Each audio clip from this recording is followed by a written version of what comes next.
Seja bem-vindo ao podcast Conexões de Esperança.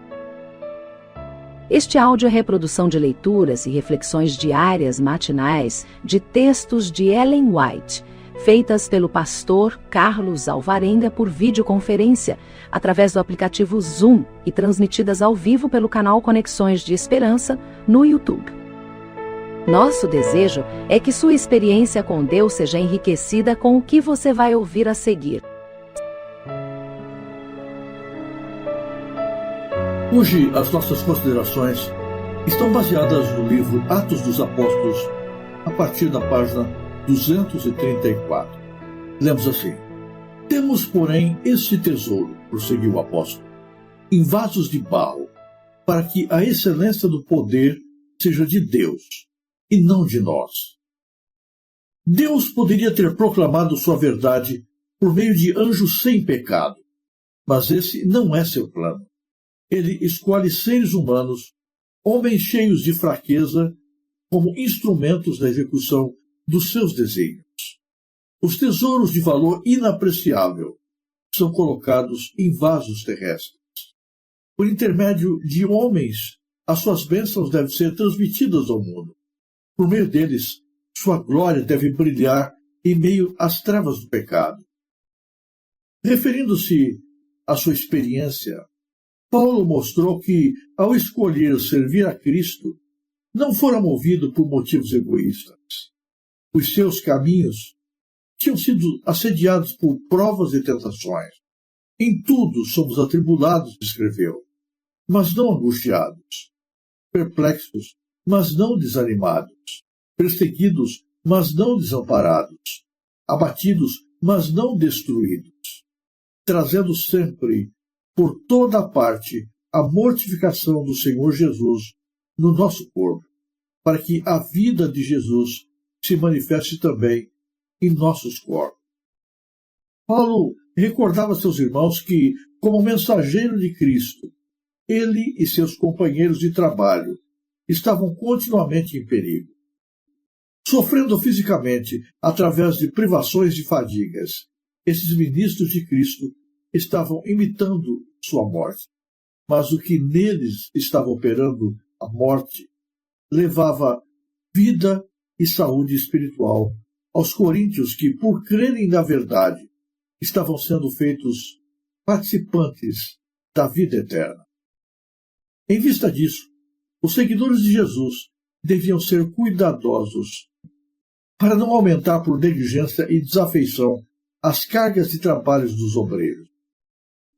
Plenamente convencido da realidade da verdade a ele confiada, nada poderia induzir Paulo a manejar a palavra enganosamente ou a ocultar as convicções do seu espírito. Ele não compraria riquezas, honra ou prazeres mediante o conformar-se com as opiniões do mundo.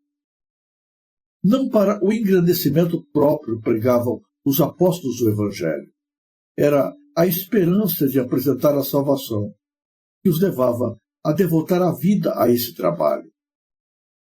Paulo sentia o poder do inimigo, mas embora a sua força física estivesse declinando, fiel e inabalavelmente, ele declarava o Evangelho de Cristo. Revestido de toda a armadura de Deus, esse herói da cruz prosseguia no conflito. Sua voz animosa proclamava-o triunfante no combate. Ele exclamava em tom de vitória: a nossa leve e momentânea tribulação produz para nós um peso eterno de glória muito excelente, não atentando nós nas coisas que se veem, mas nas que se não veem, porque as que se veem são temporais, e as que se não veem são eternas. Muito ardente e tocante é o apelo do apóstolo para que seus irmãos coríntios considerassem de novo o incomparável amor de seu Redentor.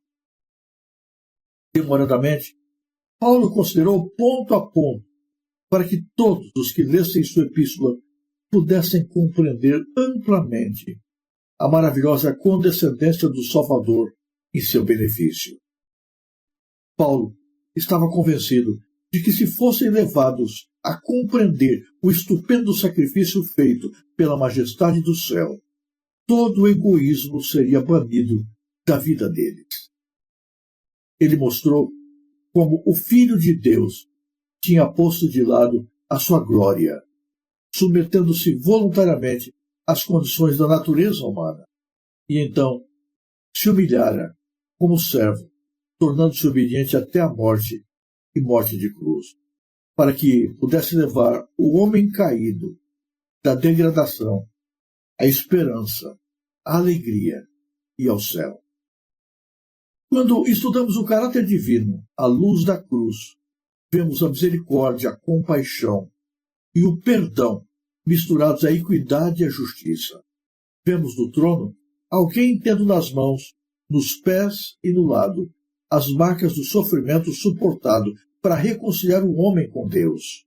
Vemos um Pai infinito, habitando na luz inacessível e todavia recebendo-nos para si através dos méritos de seu Filho. Da contemplação de Cristo, demoramos-nos na praia de um amor sem limites.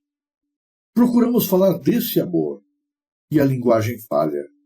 Consideramos sua vida sobre a terra, seu sacrifício por nós, sua obra no céu como nosso advogado, e as mansões que ele está preparando para os que o amam. E não podemos mais que exclamar: ó altura e profundidade do amor de Cristo! Nisto está o amor, não em que nós tenhamos amado a Deus, mas em que ele nos amou a nós e enviou seu Filho em propiciação pelos nossos pecados. Vede, com grande amor nos tem concedido o Pai, que fôssemos chamados filhos de Deus. Em cada verdadeiro discípulo, esse amor, como fogo sagrado, arde no coração, pois sobre a terra que o amor de Deus foi revelado por meio de Cristo. É sobre a terra que seus filhos devem refletir esse amor mediante uma vida irrepreensível. Assim, serão os pecadores levados à cruz, a fim de contemplarem o Cordeiro de Deus. O plano eterno de Deus é estender a cada pecador, a cada habitante desse mundo perdido, a oportunidade de salvação. Mas Deus não faz isso através do ministério de anjos ou realizando um método mágico. Deus faz isso através de vidas constrangidas, tocadas, preenchidas, extravasando o amor e a presença de Jesus. Deus nos amou e, por ter nos amado, deu o seu Filho unigênito como cordeiro, que foi sacrificado sobre o altar, morto na cruz, para que todos nós não perecêssemos, mas tivéssemos a vida eterna. A morte de Jesus, o Deus encarnado, que voluntariamente tomou o nosso lugar, desceu para viver a nossa vida e experimentar a nossa morte no nosso lugar, para dar-nos a vida que era sua, nos constrange, toca o nosso coração e deve nos levar a viver com o coração cheio de alegria, gratidão, devoção e o desejo de corresponder ao amor de Deus por nós. O amor de Jesus nos constrange. É impossível olharmos para a cruz, compreendemos verdadeiramente tudo o que Jesus fez por nós e não sermos sensibilizados, não temos o coração tocado, não sentimos como resposta o desejo de vivermos por Ele e, se necessário formos, até mesmo entregarmos a nossa vida morrendo por Ele. Esta foi a experiência dos apóstolos do passado. A sua vida não foi fácil. Eles renunciaram a todas as oportunidades, privilégios e planos desta vida para viver por Jesus. Os discípulos não abandonaram apenas barcos e redes, mas abriram mão de todos os seus planos pessoais, de suas ambições próprias, para viver o plano de Deus. Paulo era alguém com um futuro brilhante nesse mundo, um homem culto que poderia ter sido reverenciado pelos seus contemporâneos e talvez lembrado da história como um homem importante, erudito, confrontado pela luz de Cristo no caminho de Damasco, renuncia a tudo e decide viver uma vida de renúncia, de pobreza, uma vida de sofrimento, de muitas dificuldades, por amor a Jesus. Hoje parece talvez muito romântico. Vemos Paulo indo de lugar para lugar, sempre numa viagem contínua, encontrando pessoas novas, em circunstâncias distintas, pregando o Evangelho. Mas foi extremamente complicado. Se viajar de maneira constante é cansativo e chega uma hora que a nossa saúde física já não suporta mais isso. Imagine naqueles dias em que viajar era uma verdadeira peripécia, porque não haviam estradas nem meios de transporte como nós temos agora. Mas Paulo abriu mão de tudo. Abriu mão de viver junto da sua família, perto da sua casa, para viver por Jesus, para testemunhar do seu amor, da sua graça. O seu coração estava tão cheio de Cristo que ele transbordava Jesus em tudo que fazia. A sua preocupação não era com o seu futuro, não era com seus planos, não era com a sua vontade, não era com nada que lhe fosse particular, mas era com o bem-estar, com o crescimento e com a salvação dos outros filhos de Deus, da Igreja de Jesus, daqueles por quem ele havia dedicado o seu ministério e a sua vida.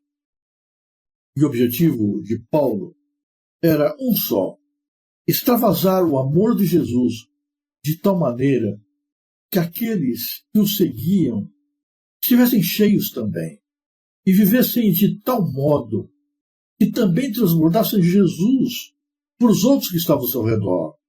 Dessa maneira, o mundo seria inundado pela graça de Cristo. Não pregando o fogo do inferno, nem o castigo divino, nem as pragas que virão sobre aqueles que permanecerem desobedientes, mas vislumbrando a glória do amor de Jesus, todos pudessem ser transformados e tivessem seu coração voltado e aberto para a graça dos céus. É o amor de Cristo que constrange as pessoas.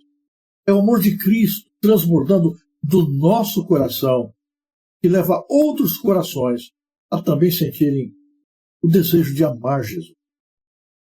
Hoje, talvez existam tantas pessoas vazias, carentes de Cristo, porque existem poucos corações transbordando com a presença dele. Vidas transbordando de Jesus é o meio que Deus escolheu para proclamar a salvação aos pecadores.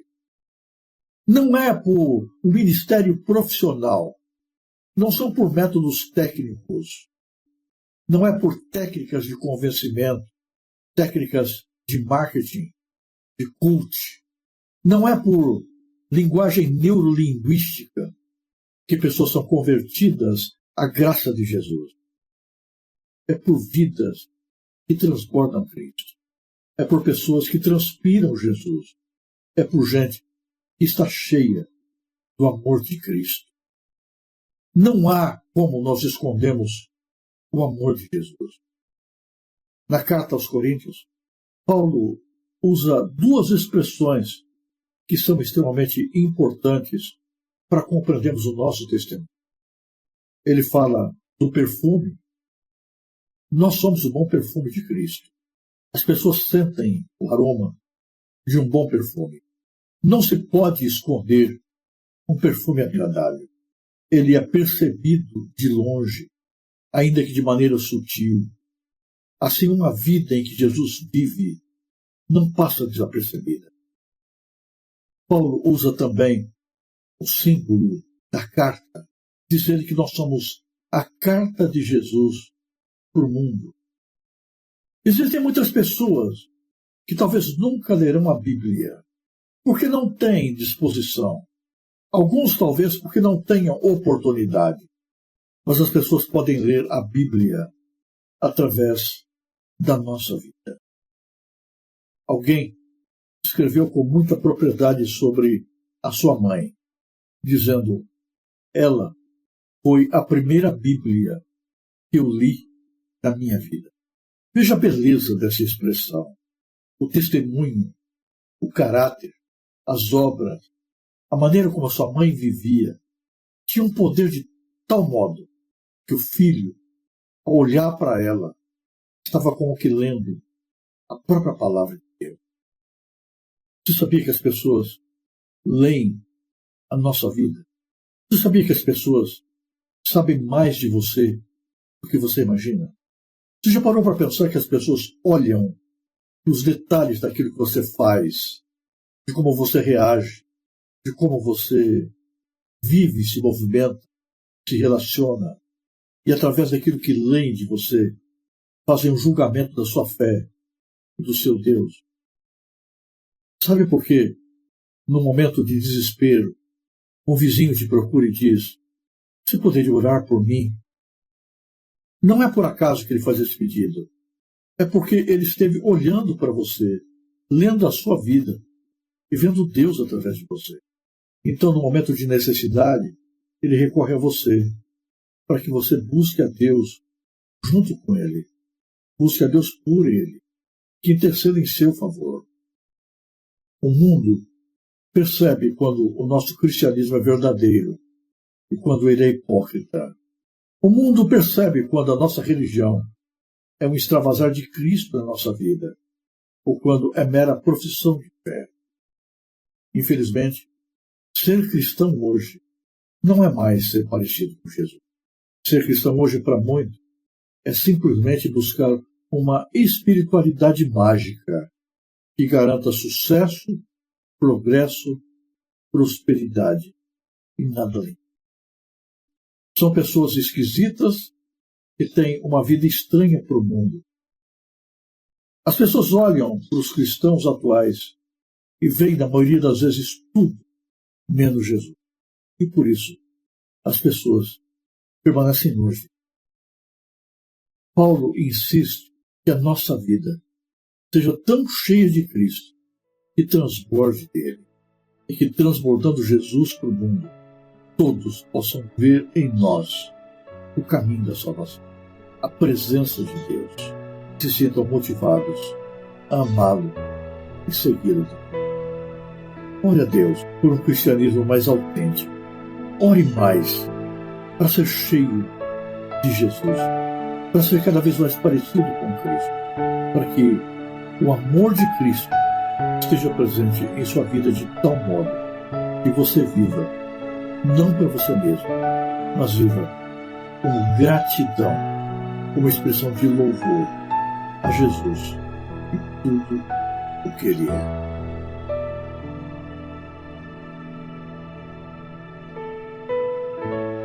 Se você apreciou este áudio, inscreva-se no canal para continuar conosco nesta jornada de crescimento espiritual. E se puder, não se esqueça de compartilhar com outras pessoas.